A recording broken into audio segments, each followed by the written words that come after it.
Driver ఖచ్చితంగా ప్రమాదం జరిగిందని, తాను ఎవర్నో గుద్దేశానని భావించి గబగబా ట్రక్ దిగి వచ్చాడు. అటు ఇటు అంతా చూశాడు. ఎక్కడా ఏమీ లేదు. ప్రమాదం జరిగిన ఆనవాళ్లు లేవు. అసలక్కడ ప్రమాదం జరిగితే కదా.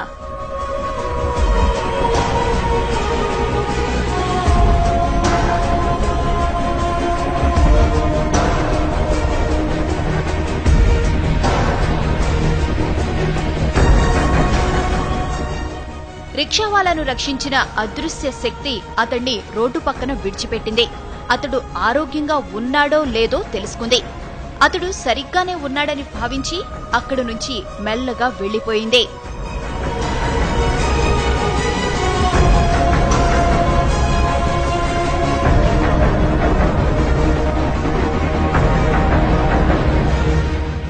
ఇంతకీ ఆమె ఎవరు? అంత వేగంగా ఎలా వచ్చింది? ప్రమాదం జరగకుండా ఎలా అడ్డుకోగలిగింది? ఆమె రాగానే మెరుపు ఎందుకు వచ్చింది? ఇలా ఎన్నో అనుమానాలు, ఎన్నో అంతుచిక్కని ప్రశ్నలు.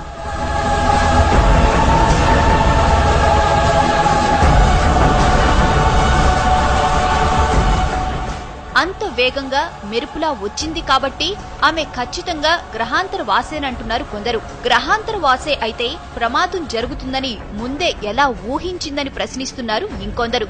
అసలు గ్రహాంతర వాసికి మనిషిని రక్షించాల్సిన అవసరం ఏముందంటున్నారు. పైగా తల వరకు కప్పుకున్న డ్రెస్ కోడ్, నడక, నడత అన్నీ మానవుల తరహాలోనే ఉన్నాయి. అందుకే ఆమె గ్రహాంతరవాసి అనేందుకు అవకాశాలు లేవంటున్నారు ఇంకొందరు.